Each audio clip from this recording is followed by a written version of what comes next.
Getting the best results from your exercise with oxygen therapy system takes a little bit of planning. Filling the EWOT reservoir takes some time. From completely empty to completely full, it will take about 90 minutes with a 10 LPM system, and closer to 3 hours with a 5 LPM system. And once it's full, you want to know how many sessions can you get before you fill it again. Now, if you don't have enough oxygen in the reservoir, it's going to be impossible to get the full benefits. And I had one customer recently call me and tell me just about that. Donna and Ron purchased their EWOT system and they were super excited to use it. The next morning, Ron got up and did his EWOT session. And when Donna came down a half hour later, he was telling her how clear-headed he felt and how energized he felt. He was super excited. And so was Donna. She couldn't wait to try it. So Donna goes over, jumps on her bike, throws on her EWOT mask, and starts doing her first session.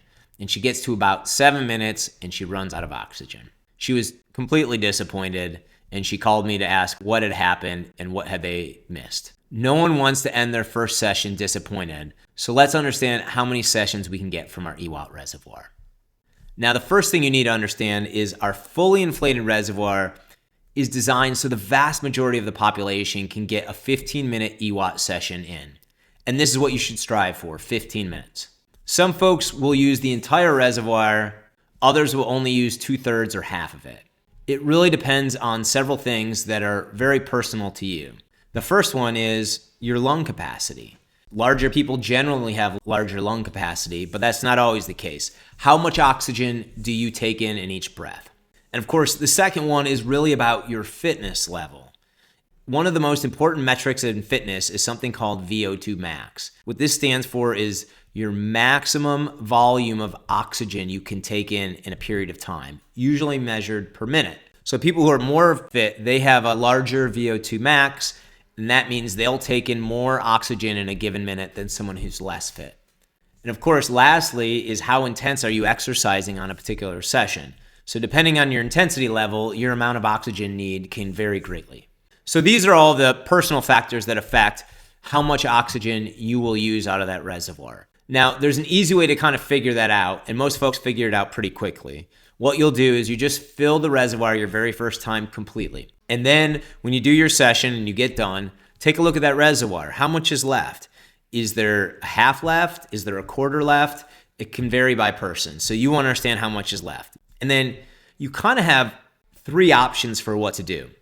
Your first option is, let's say you have a 10 LPM system and you get done using it and you look over and it looks like there's about 1/3 left. You can decrease the amount of time you fill the reservoir for next time. So there's 1/3 left. Instead of filling it for 90 minutes the next session, you can just fill it for like 60. And then the next session when you do it, there should be very little left over. The other thing you can do is if you have leftover oxygen, you have 2 choices. You can either pull off the hose and purge it out as much as possible, or you can just leave it in there for the next session. What I typically do is I leave it in there for the next session unless I'm going to be not using it for an extended period of time. So if you're not going to use it for a week or 2, I would pull the hose and squeeze as much of it out.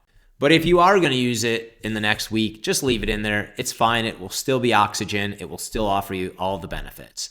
So that's great. Of course, there's the other side, which very rarely happens. If you're someone who's super fit and you use the entire reservoir and you can't get your 15 minutes in, then we recommend that while you're using the system, leave the oxygen concentrator running.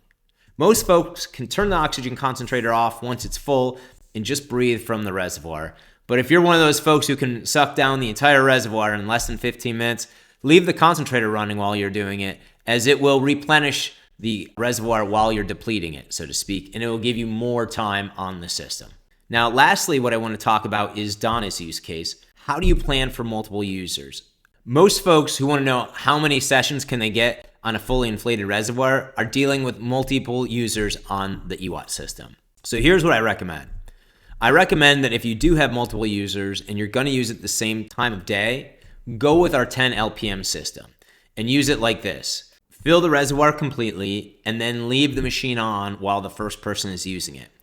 As I was just saying, that will deplete the reservoir less and it can create an additional 150 liters of oxygen while you're using it. Then, usually for most folks, the next person can get on as soon as 25 to 45 minutes after the first person completed, just by leaving the oxygen concentrator running after they're done. And then that second person will get on and do their session. And of course, you guys can adjust how much time you wait based on the second person, in this case, Donna, got done. If she had oxygen left in her reservoir, she could look at how much is left and then adjust how much she waits in between sessions or how long they leave that oxygen concentrator running. So that's my recommendation.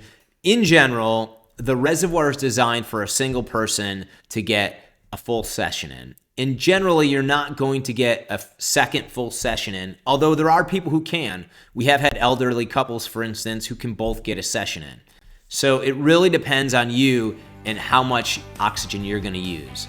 Now, if you enjoyed this video, check out our next one on which exercises should you or can you do with exercise with oxygen therapy. Thank you.